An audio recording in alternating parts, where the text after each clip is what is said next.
research just continually shows that like using a moderate to higher damper setting or like a setting for a gear on a bike is more efficient in terms of energy utilization at a given power output. So like if you have an RPE chart in front of you, you'll look at it and it'll have like a number scale 1 to 10, and then it will have description on the side of it. I use the descriptions. So you do not even assign the number, you just use the description? Most often I don't use the number because most people don't get it. The idea that discipline is separate from motivation is insane, because you would not be disciplined if you weren't motivated to act on what you're doing. There'd be no such thing. Like, you wouldn't be disciplined in it because there'd be nothing to work towards.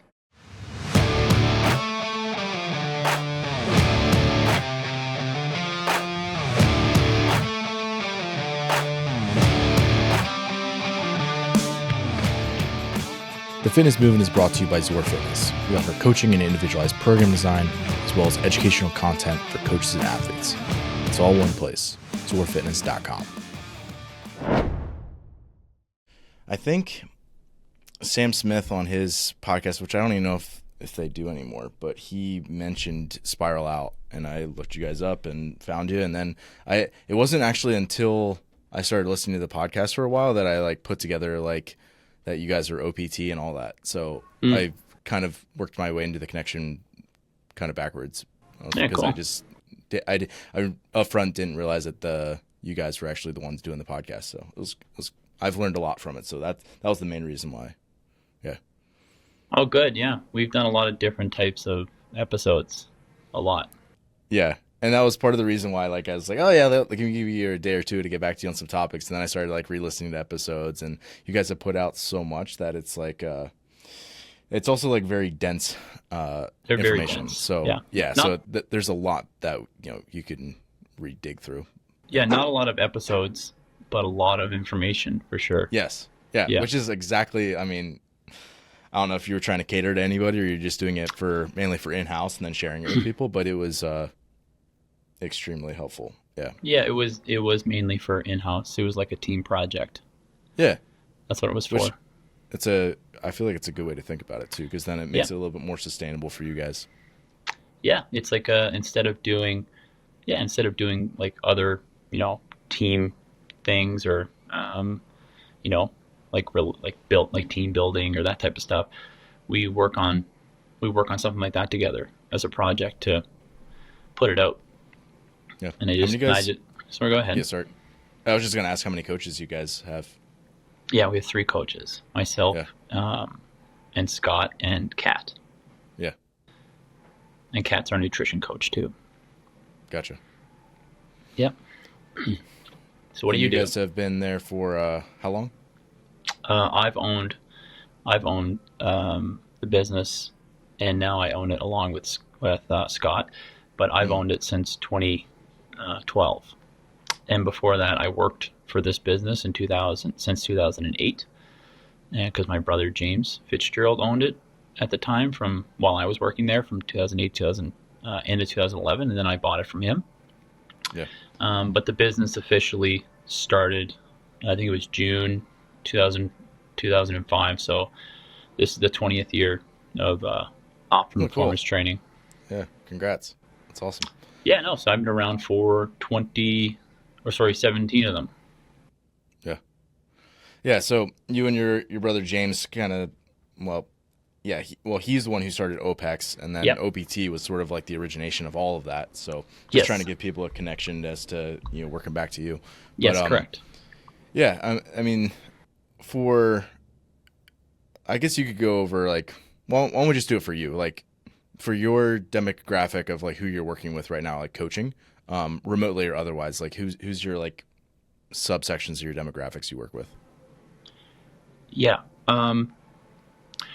Let's see. It's like very simply, there's, if you break it into 2 groups, there's people who are probably I don't want to, maybe not the best way to break it up, but people who are goal oriented, like their entire reason for training is based on a specific goal, and they want to achieve a certain result or a certain outcome, and it's usually sport related or some achievement. And then the other people who it's more, it's not that it's not that they're training, they don't have any goals. It's just that the goal is to just keep doing the training because they love training, and they want to just keep doing it because they love it. And they really enjoy the training programs we provide them and I provide them. So that's what they really like. And they're not really big grandiose goals. It's just like, I love doing this and I want to do it as good as I can. And like, I spend 90 minutes a day in the gym 4 to 5 times a week, and I want to really make the best of it. And then there's a lot of people that come to our gym here, and we like to think we have a really good, welcoming gym, which we do. And people really enjoy that environment to be here with others. And again, everyone down there basically have their own thing going on, but it never feels like you're on your own. Yeah. Yeah, you're just alongside other people there, and it's just not doing the same thing. It's just so normal now that people come and they do what's planned for them, and that's it. They don't worry about what someone else is doing. They don't think of it that way. It's just normal. So there's no issue with it. Yeah, I feel like I've heard you describe it somewhere as like the open gym model, where basically everybody's doing their own thing. But again, the other people that are there. You guys have coaches on staff who are of like hours, and that's all we've ever done. Making sure though. People have support. Yeah, we've never had group classes. We've only ever done open gym. Yeah. So and personal training, right? That's basic stuff. But yeah, that's what we do. So and we offer education courses too, or seminars. You do now? Seminars, yeah. Okay. Oh yeah. Are they in person or remote? They're live over Zoom. Gotcha. Cool. Let's look into that. Are you on our coaches rating list? I am not. Okay. Well, you'll see it come up soon. Maybe I listen to your podcast so faithfully when you do publish it. So it's like, maybe in addition to the coaching education, you got to throw some call to actions in there, because that definitely would have been on that. Yeah, see, I'm bad at that. Very bad at that. See, you didn't even know that I made the podcast. That's Not for a while. Yeah. That's okay. So you also do provide some really good content on Instagram if people want to follow Optimum Performance Training on there. So you kind of mentioned before that there was sort of two camps of people who are more goal oriented and more like lifestyle, long term sustainability. Where do you personally fall on that spectrum? Yeah, the long term lifestyle, sustainability. What you said. Yeah, I was just curious because you were like, again, one of the things I heard you talk about is like like when you stop competitive CrossFit, and I feel like a lot of people will be able to relate to this, is like when you stop competitive CrossFit or whatever sporting endeavor, it's like for a lot of athletes who are motivated by that goal, it's like all of a sudden that's pulled away. Sometimes you need to like set a new one. Yeah. And I feel like that was maybe like the marathon for you. So I wasn't sure if you're like still like kind of use like those interim goals or like checkpoints to like kind of push yourself. Yeah, I do. I've been dealing with an Achilles tendonitis issue for the last literally 2.5 years. And it's getting closer to being resolved. So, but now I'm at a point where I'm at the lowest amount of running I've done in probably 6 years. As a result of doing that, like I run pretty much 25 to 30 kilometers a week to try to manage it while I'm doing all the different treatments. And yeah, so the goal is to be able to, the first goal would be to, be able to train normally, or I would say train without too much issue or too much pain. Yeah. And then would be, can I start redoing some of my old performances? Yeah. But I just use that as something I just like doing it. I like getting out of the gym. I like running. I like running through different areas of the city. I really enjoy that. So it's like it is a performance related goal. Like I do want to get back to what I was capable of doing before. But if I can't, I don't really care either. I just really enjoy doing it. Yeah, the process of doing it. Yeah, it helps me think. I think really well when I'm running. To a point where I go home and I have to record something in a note, or I have to write something down. That's where solitude. Yeah. Like I remember I had a problem. I was trying to think about how to explain a certain concept for a new seminar. I've been talking about this new seminar for like a year and a half, But I've like trying to figure out how to explain it to somebody. And someone asked me a question at the gym. I was like, what about this? And I was like, that's a good question. And then I went and ran, and I came back, and I just drew it on the board for them. I was like, this is what I mean. And they're like, oh, I get it. I'm like, yes, but that was a good question, because that made me have to answer an obvious question, and that was good. But I literally went out for like a 40-minute run, came back and drew it down, and I took a picture of it. Yeah. Yeah, you probably couldn't do that at the end of like Merv or something. No, exactly. Yeah. It's too intense, right?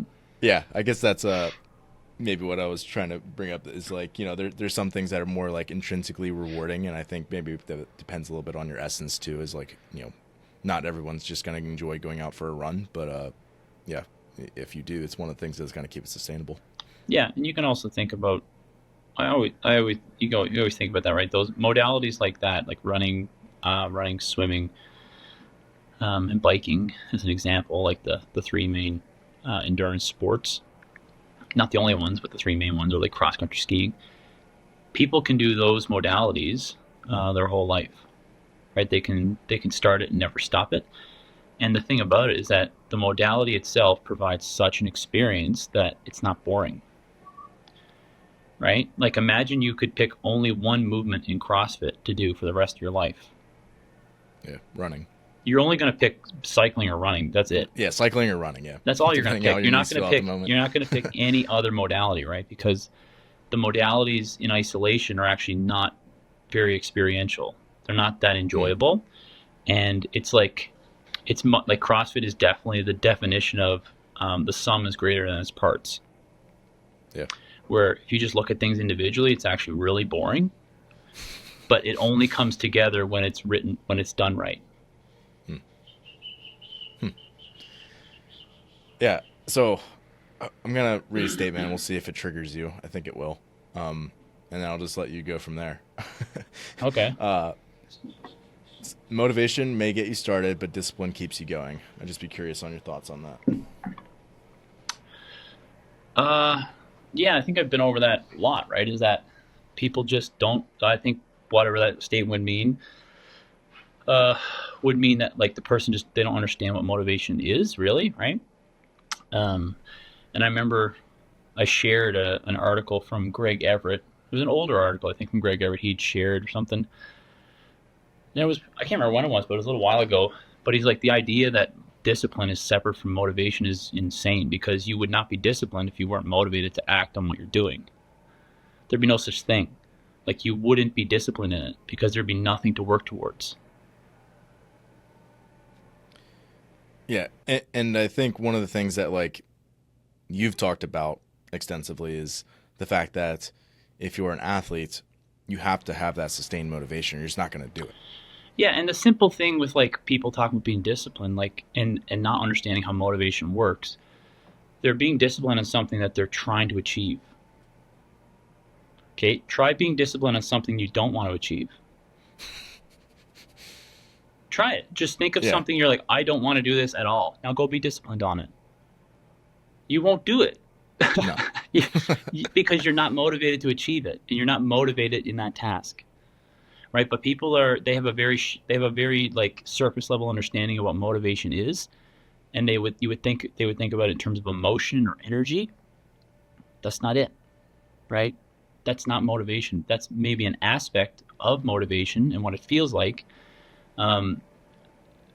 But like, again, you could like it's you. Yeah. It's I think it's just like they're looking too closely at the word. They're like zooming in way too much, and they're not stepping back to go like, oh yeah, this is the thing that drives everything.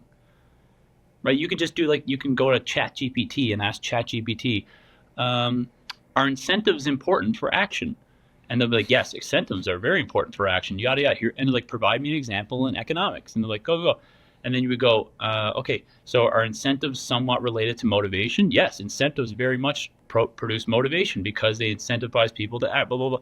Like, yes, everybody knows this stuff. This is very obvious. And you can read writers from 100 years ago to 50 years ago to different topics, and they're all going to talk about it in that way, right? discipline is like an idea of persistence of motivation, right? That's the time course of motivation.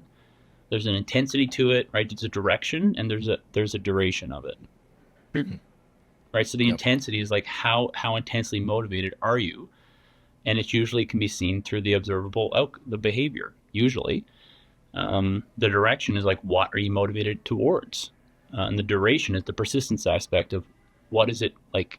How does it manifest itself over time? And then people are like, yeah, but it's just being disciplined. It's like, yeah, but there has to be something that you're aiming towards long term. And then things become more routine for you, and they become more automatic. And it's like, well, you don't got to be motivated to do it. You're like, yeah, because you've made it routine. So you've reduced the motivational spend to a minimum, which is what you want. You want all those things in your life to become as minimal as possible, so that the one thing you really care about, you can drain it on that. So it might be like sport. Like you're like, I'm training for sport. You're like, I have all these things in my life minimized. So the motivation required to do this stuff is just so small. I got it so small. But then when it comes time for my sport, I just drain that thing.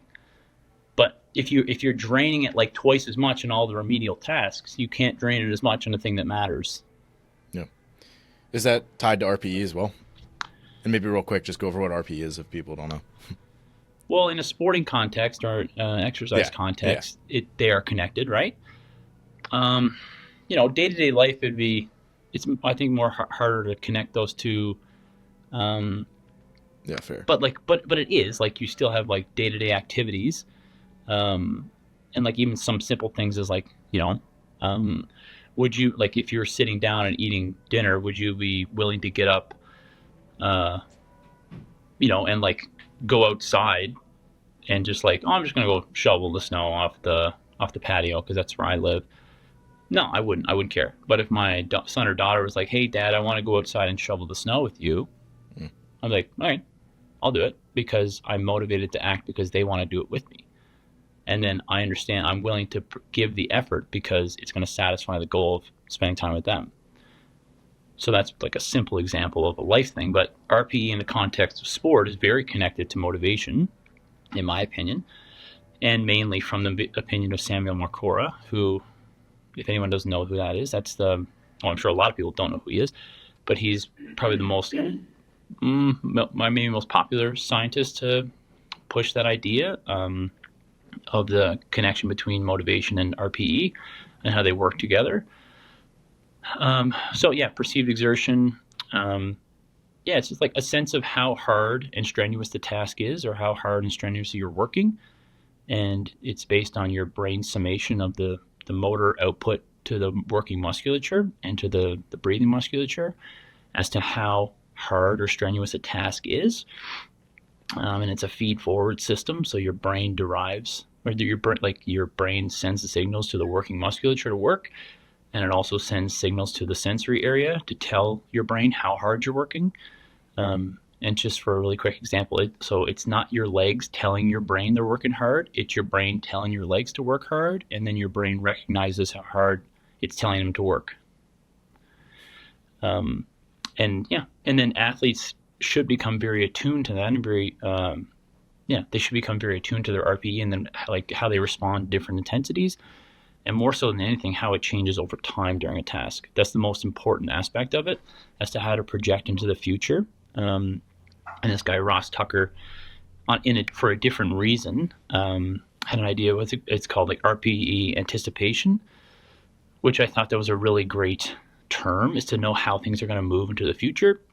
But he was doing that to satisfy the goal of proving the central governor model, which again, we're going to get off topic here, but the central governor model is an idea of a catastrophic type of limitation to performance. So the brain stops you from working harder to protect the heart and the brain. Whereas the model from Samuel Marcora is you stop working so hard because it's literally too hard. It feels too bad.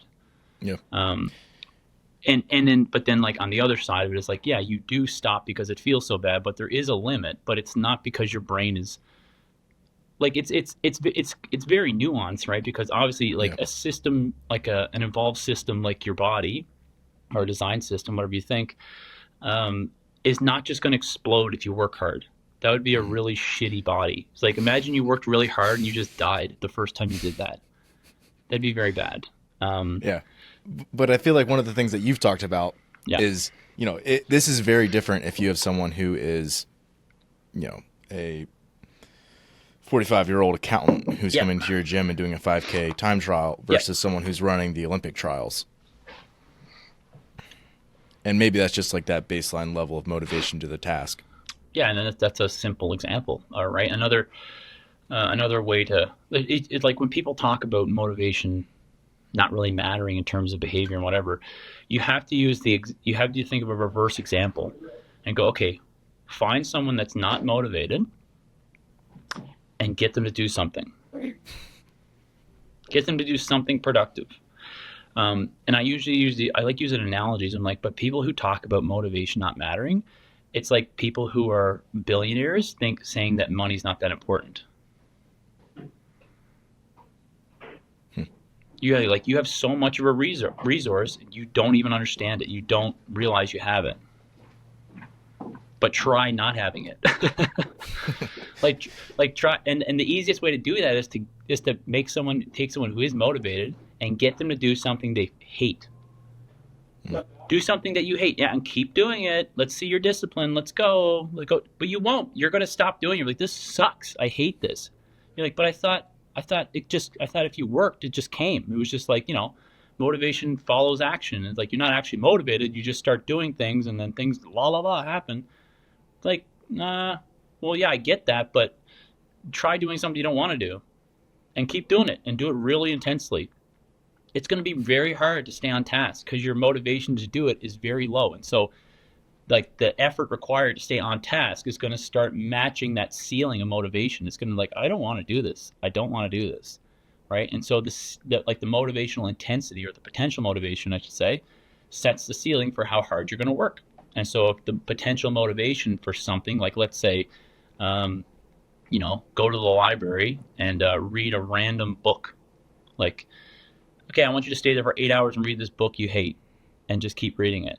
Like your likelihood of persisting in that is low unless someone does what? Someone adds something to raise the potential motivation. I'll give you $20,000 if you finish that book in 8 hours. You're like, I got it. I can do it. Right? But nothing happened other than changing the incentives. Yeah. Right? Of the CrossFit Games athletes you've coached, are there any who you find that you have to, push or give carrots to more frequently, or are they mostly people who you have to hold back? Oh no, they were all different. I've had say one, and I'm talking about individual CrossFit Games athletes, and I guess like with the master, if it's just individual CrossFit Games athletes, there's Joey, and then Alex and Albert and Meredith. So there's 4 individual CrossFit Games people, and the Masters people was lots more than that. But yeah, they're all different. Joey, no one's gonna remember Joey because he was 2012. He was an older competitor. He was a very mature competitor. I can barely even remember that now. Alex was definitely someone who she worked very hard, and you would definitely be like, you're gonna have to hold her back. Mm-hmm. And then Meredith and Albert were more similar, I would say, in that you had to manage the amount of training they did because it's just who they were. And it's because I think, like, especially with Meredith, I know Meredith's a lot better than Albert, but you could just overdo it. And she would do better if you kind of tone it down a little bit, because it's like her essence is to just be powerful and strong. And if she's able to express that, then she's probably going to perform well. As opposed to just pushing her too hard, making her tired, she won't do well. Whereas Alex could just survive and probably thrive in that. And just like, that's just her essence, because she's not geared to that side of things. And that's hard for people to understand too. And, but I would say most commonly amongst individuals that I work with is the idea that they have to constrain themselves or have to step back. And it's not just something as simple as doing less training. it's something as like, I wrote, like, I want you to do between 4 and 6 sets of this, but set 4 was really hard, and you should stop now. You should stop because you know what I want. I don't want you grinding these reps out, but you persist and do sets 5 and 6. So in that way, right, the persistence or the continued motivation and at time, like the intensity of it, is actually counteractive. It's being counterproductive. It's too much. Like, you're too motivated, and you have to actually just step back from it and go, okay, this is not helping. Like, I need to stop. But that's the hardest part, is for people to go, I want this so badly. I want to try so hard. I want to achieve whatever I'm seeking, but I have to just slow down here. I have to think for the future. That's really hard. And that's on like the real, like, just a real immediate example, but over time it's the same thing too, is to go, like, you probably need to do a little less, but then the individual has to sit with that, and just be okay with, like, doing a little less is actually the best course. It's not, doing a little less doesn't mean you're lazy or you don't care, right? Doing a little less and not doing more is showing that you really care, because you're doing something you don't really want to do. Like, you would really rather train a lot more, because you'd feel more in line with what you think you need to do, because you really like training and working hard. But what happens when that's not helping?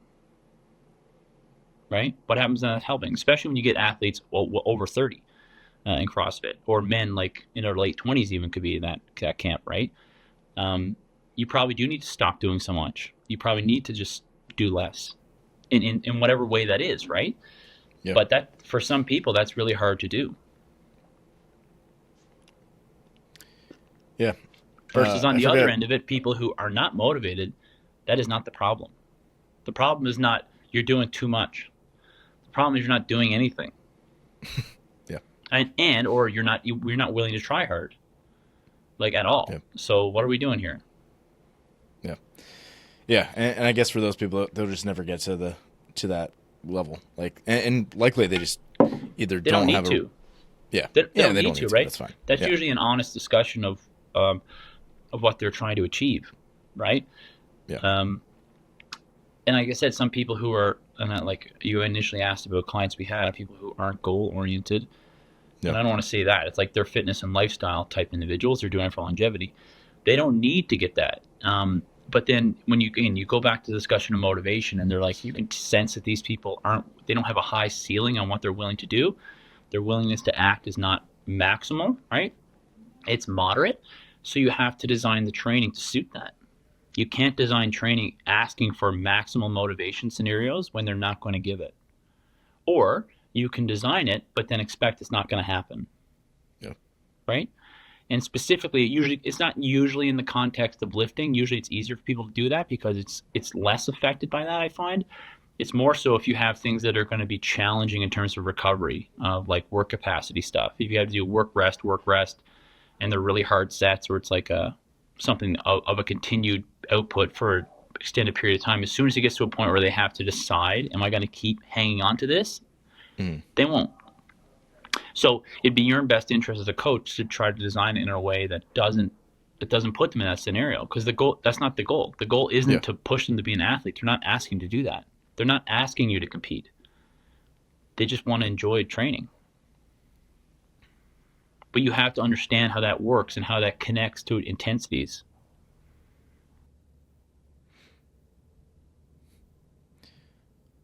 All right, let's talk about RPE and percentages a bit. So RPE, rating perceived exertion. You can say what kind of scale you use, and let's just talk competitive athletes. I use 1 to 10. I use 1 to 10. Okay, cool. I know that a lot of the research does not. Just for people listening, but they usually do 6 to 20. Yeah, yep. So with the training that you write for your competitive CrossFit athletes, do you use a mix of RPE and percentages? I usually use wording. I use wording. The wording associated with the number. So like if you have an RPE chart in front of you, you'll look at it and it'll have like a number scale 1 to 10, and then it will have description on the side of it. I use the descriptions. So So you do not even assign the number, you just use the description? most often I don't use the number because most people don't get it. Yeah. Yeah, they don't understand. So I usually just use the wording and I explain what it should feel like and how it should feel and that type of stuff. Yep. Could you go over maybe a couple of those? Yeah. Like the Okay. wording you use? Yeah. Okay. Let's use an example. Do you work out? I do. Okay. Do you run or row or anything? Yeah. Yeah, I'm a competitive CrossFit athlete. Okay. What's your best 2K row? Good question right now. I mean, 645 maybe. Okay. So that's 141-ish per 500. Like And so let's just guess, okay? We're gonna say that your quote unquote easy pace, so meaning like an RPE of 4, probably 4 and under, which is gonna be like easy, very comfortable. Breathing is controlled, not unduly fatiguing. More than anything, it's boring. That's the type of pace. So be like, okay, Ben, I want you to row for 30 minutes at 205 to 210 per 500 meters on the rower. And then I'll give you that pace, and then I'll explain like this is what I want it to feel like, and this is why I'm wanting to be like that. So I give you the intensity I want generally, and I'll give you the descriptor of what I'm asking it to feel like. But I'm not going to write RPE 3 or 4 to 10. Yeah. Right. And I'm just guessing that's what that pace would be because that's similar to someone else. And then if I was to write something different, I'd be like, okay, Ben, I want you to do. Let's just say we had a progression over 6 to 8 to 10 weeks. Okay, now we're at like 5 minutes of rowing at 151 to 154, 1 minute rest for an hour. We've got to that. And I'm going to say, okay, this is going to like set 1 and set 2 and set 3 are each going to get harder, probably and harder. And it's going to feel harder and harder. But the last several sets are probably going to feel the same throughout. Like it's going to like your effort will increase over the first few sets, but it will stabilize, or it should stabilize if we're at the right pace. And it's going to feel hard, uncomfortable, and annoyingly doable. You're like, I can do this, but man, this sucks.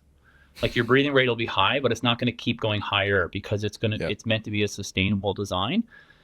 And sustainable means in terms of metabolic rate. So you should achieve a steady state.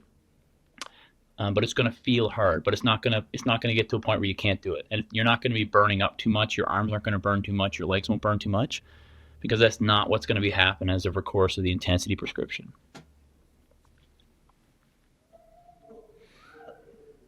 So see, but the RPE would be 5, 6, which is going to be like hard to like hard or heavy and that type of stuff. I think hard is the main descriptor they use. And so I'd say like it's going to feel hard, challenging, very doable, but like annoyingly so. Go ahead. Well, I actually forgot what I was going to say, but I just remembered this. I saw a company one time post this workout, and it was like 1 minute of this at RPE 9, and it was like rest 30 seconds. And then it was 1 minute of this at RPE 9, and it was like 4 rounds of that. I was like, you'd be like dead for a week if you did that. Yeah, but I feel like a lot of people's view of RPE is inflated, I guess is what I'm saying. Yeah, but what's the intrinsic problem with that? It's that you can't do that. Is that RPE, there's a leg, right? There's a leg. Yeah, like your RPE is going right. Like when you start, people have to understand that RPE is like the wording would have to be towards the end of each set or towards the end of the 4th set, it should feel like an RPE of 9 out of 10. Right. Yeah. But like the first set might not feel that hard, but then the second set's going to feel worse, and then each set is going to feel worse than the previous because that's what you're asking for. And the 4th set might be the same pace as the first one, and it's going to feel really hard.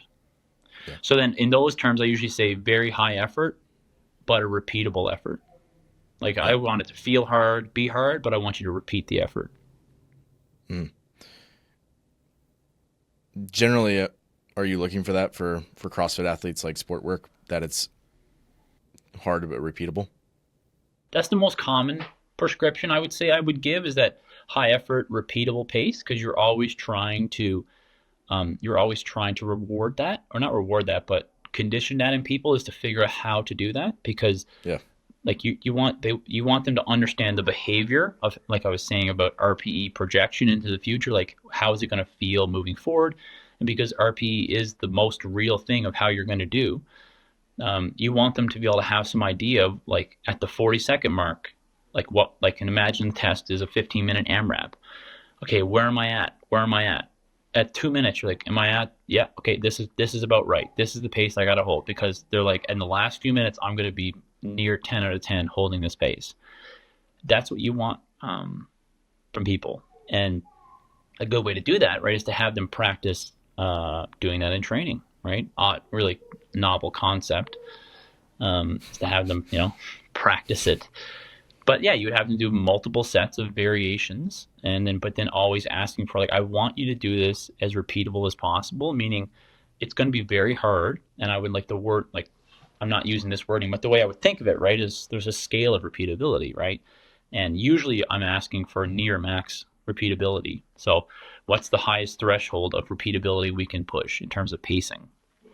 Like, if I asked you to row 30 seconds on, 30 seconds off, and I said, okay, I want you to do it at 2 minutes for 500 meters, right? That's a really low repeatability requirement, right? You're not, that aspect of your fitness is not being challenged. But if I said, I want you to do it at like 130 for 5 sets, you might go, I can maybe do that. And you're like, so that might be the max repeatable, right? Yeah.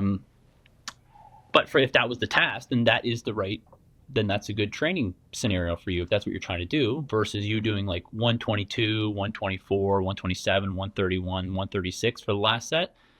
Like, yeah, you might have had an overall better score, but that's not what you were going for. The goal wasn't to kill you. The goal was to have you try to achieve a max repeatable pace. And you achieved that with the 130. And so that's what you wanted. And the challenges in CrossFit is that it's not so clean as that, right? You don't get to pick intensities. The individual has to sense it and understand it. And so that's why that's why, in my opinion, you should always be working on that. People can never get too good at understanding and projecting efforts. How might that differ for strength work? For strength work, in what way? Like using RPEs? RPEs, percentages. Yeah. Yeah. Again, I would tend to go towards wording.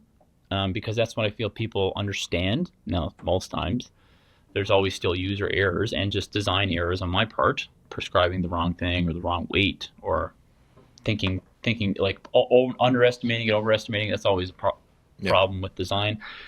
But like usually, and it's based on the point of it, right? So you think of, let's just take snatching as an example, right? I'm not usually writing it with the idea or the intention that I'm going to push them to failure, right? It's usually in some form of building in load and working within like acceptable ranges of technical performance, and not trying to get out of that, because I'm always wanting, most individuals I work with is that they have to make their way up the scale of skill ability in that movement. So I design it in that way most often. With like, okay, we have to move them from this like level, or what I would think of as like -2 on the movement, to move them up to a 0 to a +1, hopefully maybe a +2 is the highest level of the range conceptually I would have. And that's what and then wherever they are in that design is how I think about how to design it. So if you have someone at a -2 for a snatch, you know who that is. Someone who like barely knows how to lift the barbell, barely know how to take it off the ground, they're new to it. So the way you design that and the way you prescribe it is entirely contingent on that ranking of -2, right? Versus if you have someone at like a +2 in snatching, and I mean specifically in the scenario of just lifting the barbell, rest, lift, rest, lift, rest, not in the context of, rowing burpees and snatching, because you could take a weightlifting champion and they're +2 on snatching, but you put them into the wrong scenario and they're no longer +2 because the scenario is not there. They don't know how to do that. But in terms of CrossFit, that's usually the starting point I would have with any of those things. Now, the ability to go between -2 and +2, and for people not understanding that, that's just thinking of like the range of ability from -2 to +2, just saying it very quickly, is the max scale in my head. And I use the -2 because I think it's a good signal for your brain to understand what you're designing. as opposed to 0 to 4 or something like that. Seeing the minus is like, oh yeah, I have to remember this. Like this design is a fragile design. You have to be very careful with what you're giving. Versus if you have someone who's very capable, you can be less careful. And you shouldn't be. Do you have careful. that actually built out, or is that more of a mental framework? That's so funny because like I remember I said to you that's at some point new seminar. Yeah, this is it. Oh, okay. Yeah, so I do have it written down, but I don't have it put together. And Gotcha. Yeah. So, but this is an example of it. But that's how I would think of it. Yeah, and then so in terms of RPE for strength stuff, it depends on what you're talking about. Like certain movements, I don't care if people max it out. Like if you fail a pull up, max out a pull up, max out a press, a bench press. But maybe bench press I'm not as fond of, but a shoulder press, strict press, dumbbell rows, dumbbell bend, I don't care if you max that out. That really makes no difference. As long as you're not doing it like repeatedly within a session, and especially if I'm not asking for it, if it's based on a certain time in a session. But the other things in terms of front squatting, back squatting, deadlifting, I'm never asking for a 10 out of 10. I'm usually using words such that, so for a back squat, it might be, I want this to be a really heavy set of like say 5 for the day. I want you to get it done in under 25 seconds. So I don't want you sitting around with the bar on your back and doing quasi clustered sets. I want you to do a heavy set of 5 under 25 seconds, but I don't want not a max effort. Like you should be able to add another 5 or 10 to the bar, that type of thing. And whatever that is for the day. If I'm writing it that way. If I'm writing it in percentages, I usually write a range with it to allow people to work into it. So it's like the most common one would be like, I want you to do 5 reps at, 78 to 83%. That's quite a range, but that allows, some people can barely hit the bottom range and other people have no problem hitting the top range. But the idea is that that is kind of where I'm aiming for you to be. And I want you to do like anywhere between 2 to 4 sets. Like if you're barely making the bottom range on the day and you're like, man, this is really hard, just do 2 sets. That's enough. If you're feeling good, then you could do the top range for multiple sets because you're obviously feeling good, and that let's get a really good training stimulus out of this today. Mm-hmm. And I try to do that. As best I can in a lot of scenarios to allow for, auto regulation by individuals to go, I'm going to do this, I'm going to do this. And some athletes that you would work with that are really competent in terms of knowledge of themselves and understanding, like they really fit the framework of know yourself, which is a moniker we use often, they will modify it for themselves. And they will change it a bit and go like, oh, I should do this today, or I don't feel this great, so I'm going to change this. That's great. That's what I want. That's what I want them to do. And they know that, so that they just tell me afterwards, I changed it to this because I wasn't feeling great, or I did this because I know that's not what you're asking for, and I wasn't doing too good today. That's perfect. That's what you want, because I write the training usually a week at a time. And even if I just wrote it a day at a time, people are still going to respond a little differently. Because then you would be down to writing it 10 minutes at a time. You're like, I'm just going to write the workout as you do it. You're like, well, that's too chaotic, right? Because then you can't plan things out. So what you have to do is I just want individuals to try to take some more and more and more ownership of it. Certainly that's probably a phenomenon in all sport, like unpredictability to some degree, or like an acceptable range performance. Like, if you're in powerlifting or something, you can expect somebody to be, carrying more fatigue because of, lifestyle factors, whatever, that when they come in. But do you feel like having those ranges and a bit of built-in auto-regulation is even more important in CrossFit? The higher the level of the individual, I think the ranges are required. Yeah. The lower the level, I don't think it's required. Yeah. Because you shouldn't even be, I don't think you should even push them that hard. Yeah. And their designs aren't as complicated. No. So if you're like, I want you to do 5 reps of this, you're like, I want you to do 5 reps of it.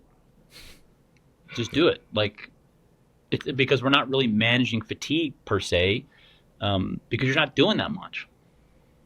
Like you work out 4 times a week, dude. You're not overtrained, right? If anything, you're just not eating enough, or you're not sleeping enough, or whatever. It's not that you're overtraining. Like you're not doing anything.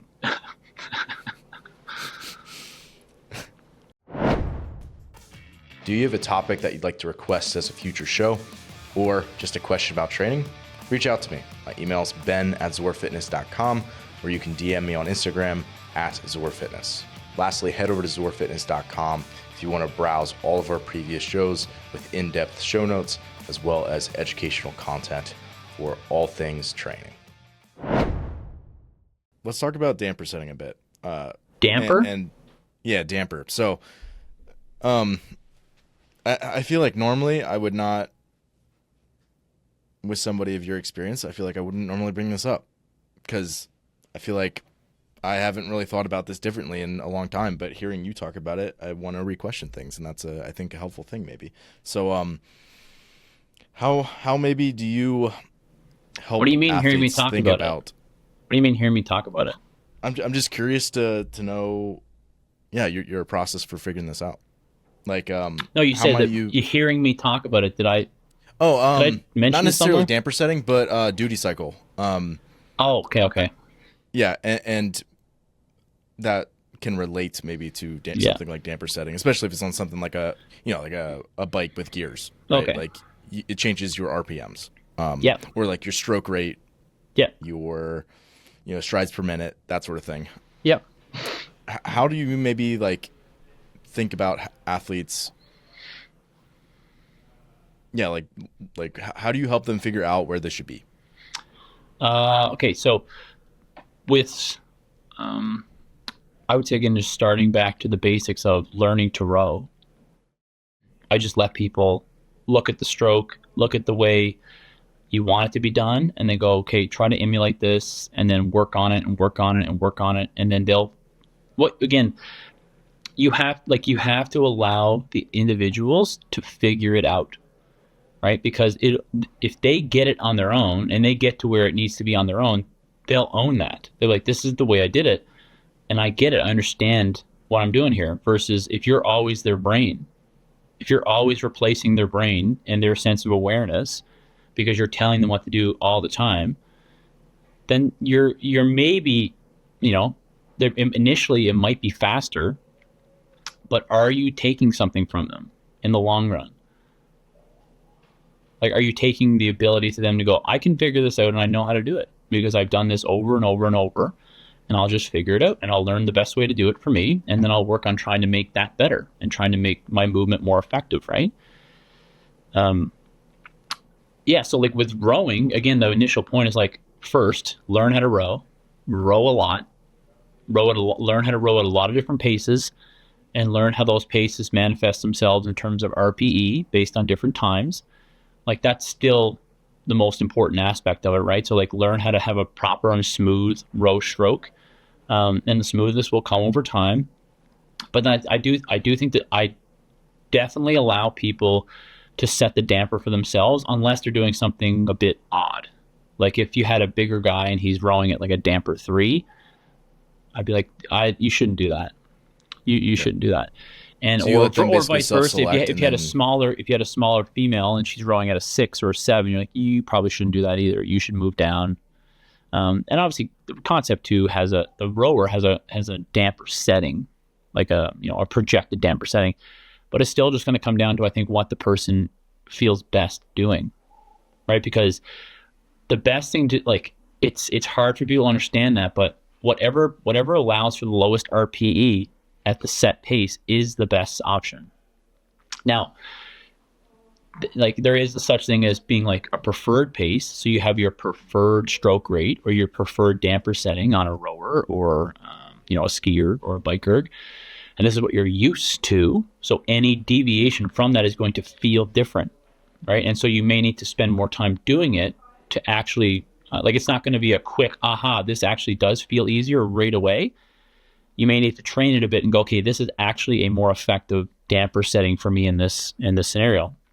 And this is the common refrain I would get when I made a post a little while ago talking about damper settings on a bike erg. And research just continually shows that using a moderate to higher damper setting or a setting for a gear on a bike is more efficient in terms of energy utilization at a given power output. Okay. But people But people who are like big time cyclists, they don't like that. Yeah, this is sort of where I was getting They much at. prefer having a much higher pace. And Yeah. I don't know. Again, I'm not a cyclist, so I can't tell you. But I don't know if that's just kind of like the habit that's taken place in the group, that this is what they do.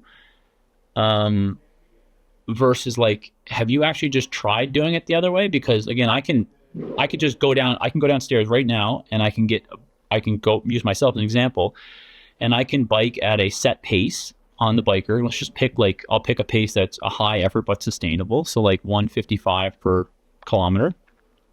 And I can do that for 20 minutes, and I could do that like once a week for 10 weeks, and I can go use a different damper setting each week from 1 to 2 to 3 to 4 over the 10 weeks up to 10. And a couple of those are going to be the most efficient, and some of those are going to be very inefficient. So you're going to see it's going to almost appear like what should be a sustainable pace at a damper 1 is going to be unsustainable. Like I'm going to get to a point where I probably can't even make 20 minutes. But if I just move the damper up to like 3, I can start making it. But then if I move the damper to like 6, it'll feel much easier. And then if I go to 7, it'll still be doable, but it won't feel right. It'll feel like it's a little too heavy. But I'm like, I could probably get used to this. But then 8, 9, and 10, it starts getting really hard again, right? So somewhere in there is the optimal range for me. But it is, for most people, it's probably a little higher than you think, right? The goal isn't for me, the goal wouldn't be to be at 95 RPMs going at that pace. The goal would be to be in the 70s. Yeah. Because it's mechanically a lot easier. And I don't want to get into it, but there's reasons for that. And it's based on the behavior of the contraction speed of muscle fibers.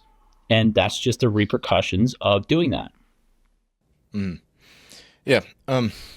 Like there's research from, and this was like when I was back in school, but they were like, yeah, professional baseball players, they swing like this donut on the bat, and it's heavier than it is. And then it subjectively, feels like you are moving the bat a lot faster, so it feels good when you go out there.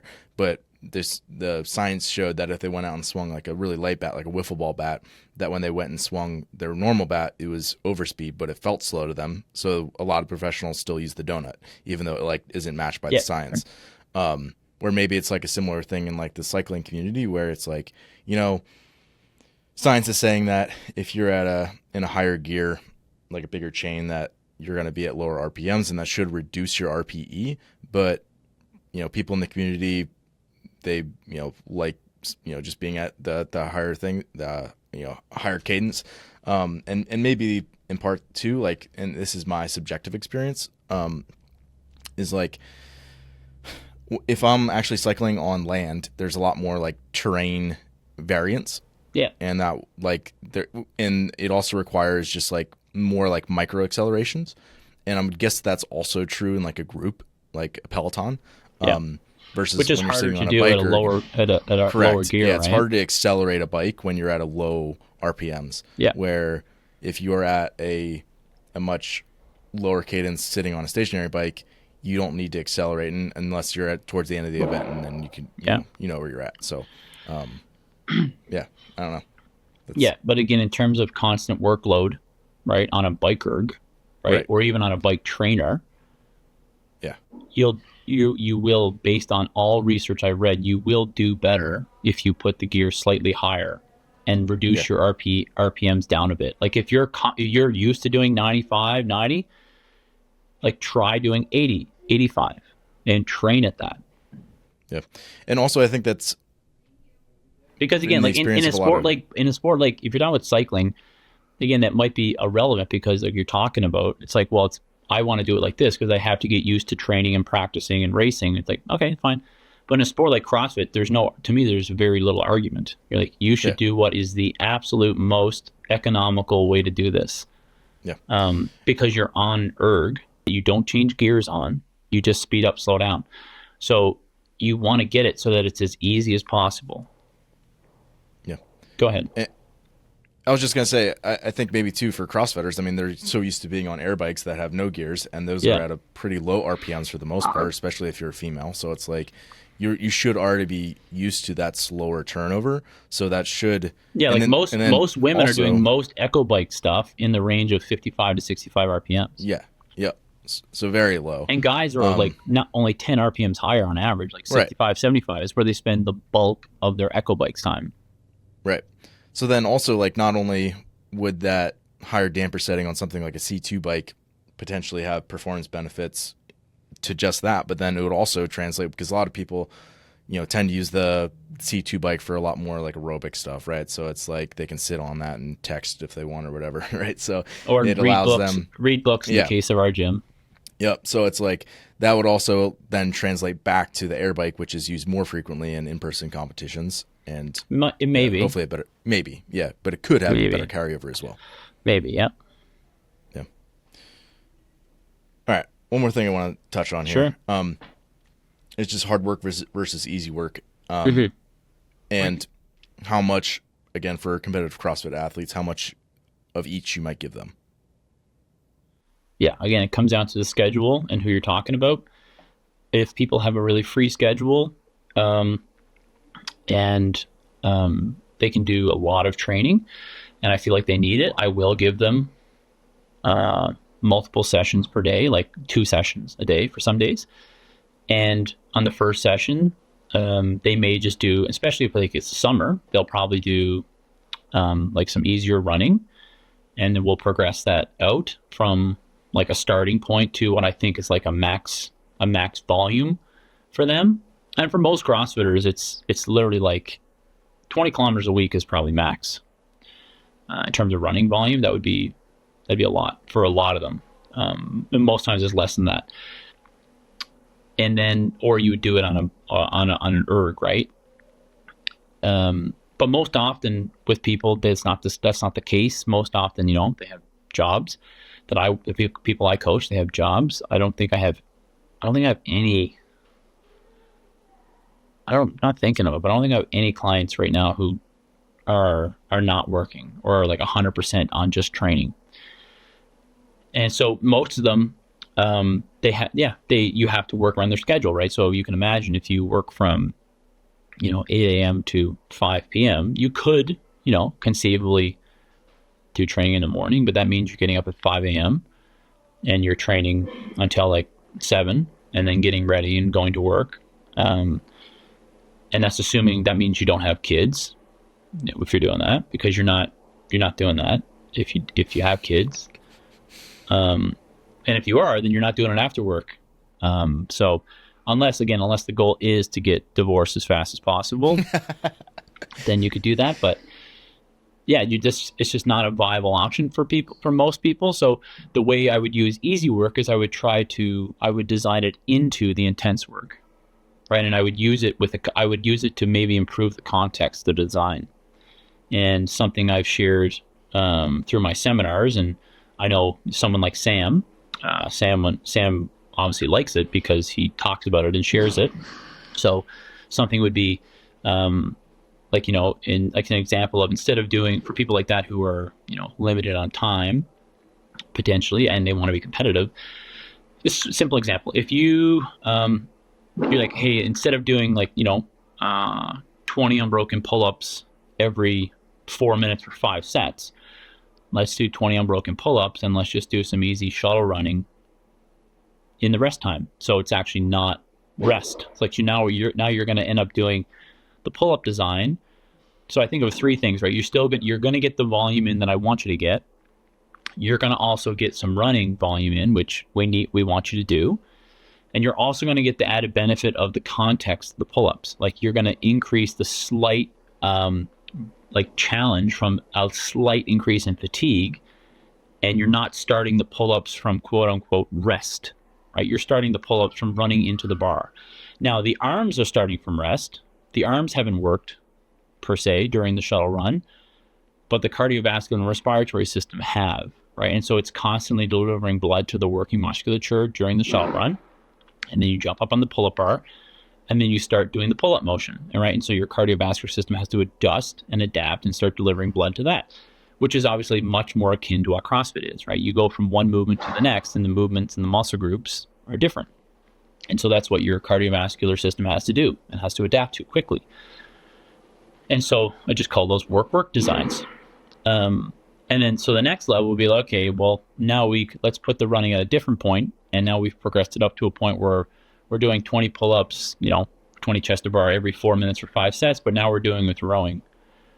And now you're at a point where you're back to rowing 205, 210, and you're doing 20 pull-ups every 4 minutes unbroken. But you're still able to do that row at 205, 210, and now you're still doing the pull-ups unbroken. And the way visually I see that is the same thing as doing, effectively a 20-second bike sprint, not max effort, but a pace you could probably hold for 40 seconds.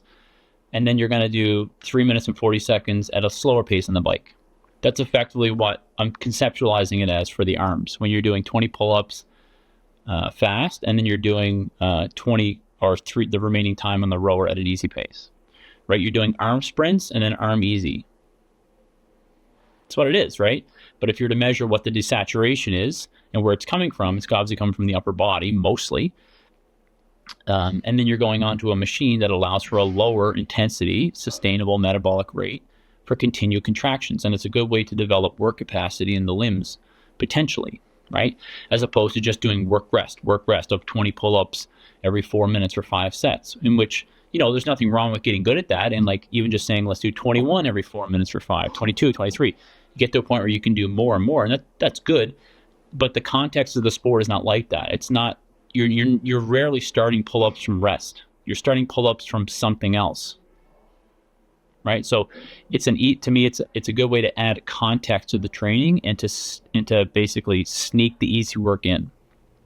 And because I found people don't really love doing a lot of easy work on its own, and so you sneak it in, and it works, and they enjoy that, they like it. Yeah, I feel like for the people who select to do CrossFit as their sport, that kind of framework, is enjoyable for a lot of them because it keeps the RPE of the entire thing a little bit lower. Which to me, at least, I find people tend to enjoy a bit more. And then it also is, like you're saying, translates back to the sport a lot better than just doing the isolated thing. Yeah, it translates in the way of, you're getting more continued blood flow to the areas that need to be worked and trained, which is the upper body. And you're hoping that in like the long-term format of things that will add more work capacity to the upper body in the actual sporting scenario. If this is too long of a conversation, we can save it for some other time.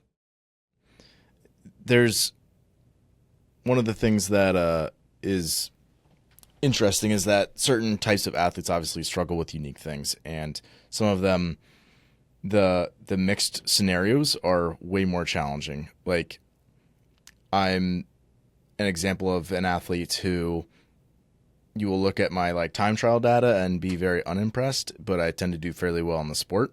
And there's people who are the opposite, where you look at them and on paper they should be, games athlete because they have all these, fantastic, their 2K row is great. Their max and broken ring muscle ups is great. Their, their power clean numbers are great, whatever, right? Like their metrics are really good, but then when you put them into the mixed settings, things fall apart for some reason. I'd just be curious, how you think about training that athlete differently.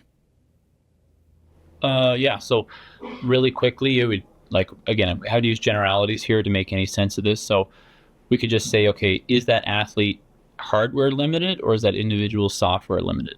Is the reason that they can't perform well in the sport just because they have a limitation on the software side of things where, let's just say strategically, they don't know how to do the sport.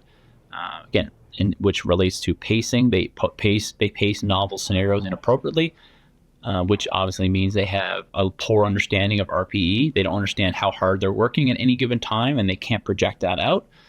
And so you go, okay, well, this is a coaching / training, specific training design thing. We should give them more practice in these types of things to hopefully upgrade that understanding and help them become a better competitor. Is it anxiety? Do they just have performance anxiety, which is very common? And they have to learn how to deal with that. And it's probably not going to come from the coach. It's going to come from themselves and maybe like a sports therapist, like talking to them, giving them strategies of how to work through it, how to deal with it. Like, so again, there's a whole bunch of those things which are potential, right? There's other things like people just don't like trying hard when it comes, like, right? They just don't. They're like, wow, this is really hard and I don't really want to do it. And you're like, okay, well, because you can have someone else who, like you're saying, who's not really that gifted per se, but they work their absolute tail off when it comes to a competition.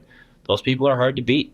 Like, this guy is going to go 100% everything they got. And that's hard to beat. Always. It's always hard to beat someone who works really hard, especially on events that are, less bottlenecky, or they don't have that in there. Mm-hmm. But on the other side of it, right, if you're like, if the person, I guess if they have good, it usually would be, and if it comes down to that, like, they have good stats, like, they're good at a set of ring muscle ups, they're good at a row, but as soon as you start mixing it up, they don't do well. Yeah. I guess my initial instinct would be to think that would be categorized as someone who has, like, what quote unquote delivery limited athlete. So they need to train to improve the ability of their system and their cardiovascular system to recover one area of the body quickly and then work on the other. And so, like, example would be like that, like, maybe you need to prioritize designs for this person where it always goes between the body. It always goes upper, lower from movement to movement, because you're trying to emphasize, like, having adaptations to, like, upper body. So, like, say it's a set of, like, pull-ups, pistols, box jumps, handstand push-ups, that type of thing. Like, you're having the person having to figure that out, or have their system get experience with that and get used to it. But I would say more often than not, it's on the other side of things where it's a software problem. Yeah. That's a very good point. I mean, the number of athletes who truly deal with, like, the, something like what they go back from, pistols to their chest to bars, and they're dealing with cramping or, like, really, like, blood flow redirection issues is way less than somebody who's just like, you just need to experience more mixed settings and figure out how to pace it appropriately. Yeah. And like the goal, honestly, the coaching goal, the goal would be to have it so it's mostly just like hardware issues. You're like, okay, you know how to do this, but the real issue with the ring muscle ups is we got to add a little more endurance to the pressing. We just got to add a little more of that, and then we're good.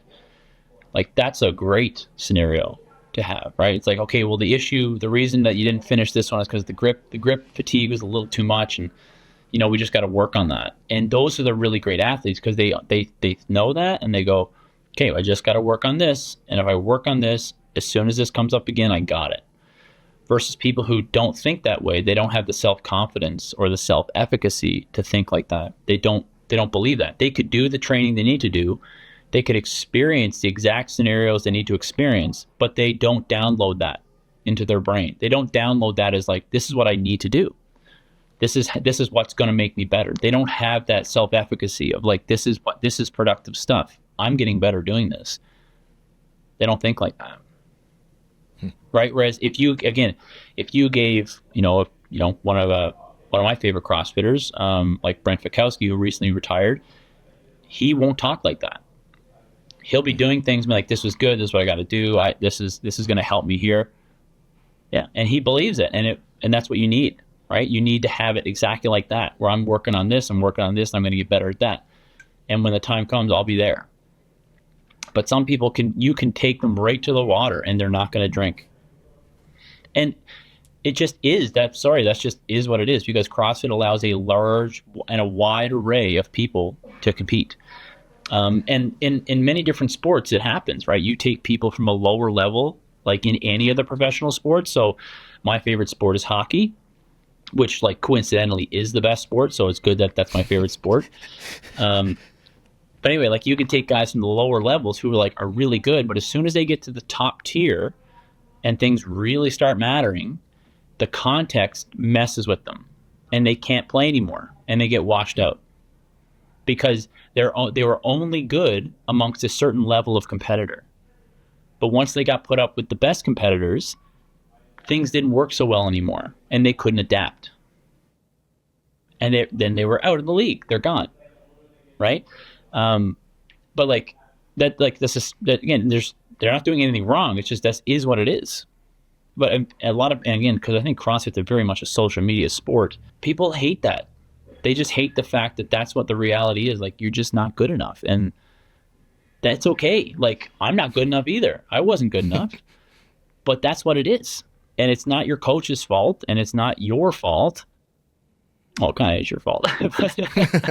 Maybe your parents' fault. But it's the reality of it. Like, people are going to be better than you, and there's some things you're not going to get good at, no matter how much you try. You're only going to get good at it for yourself, and you're going to get better at it for yourself.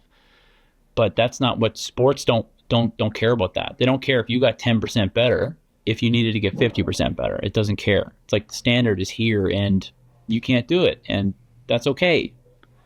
But you're going to hate it. But I mean, it is what it is, and you just can't do it.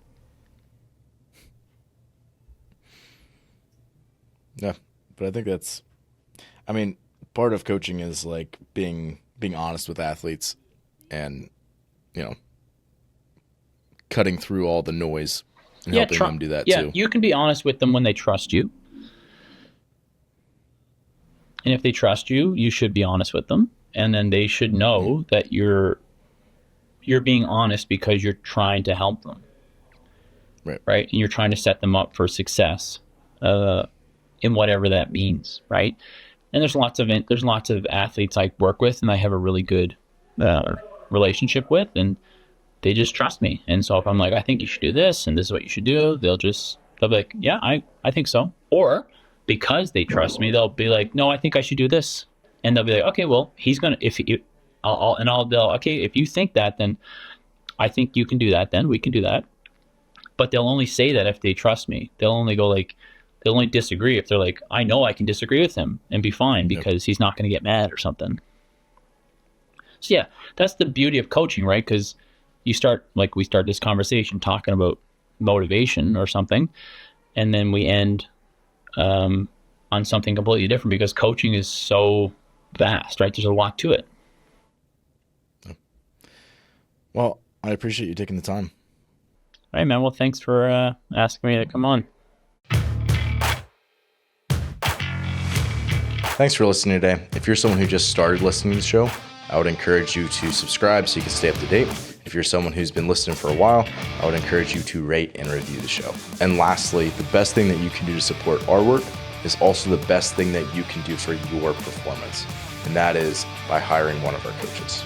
Until next time, stay the course.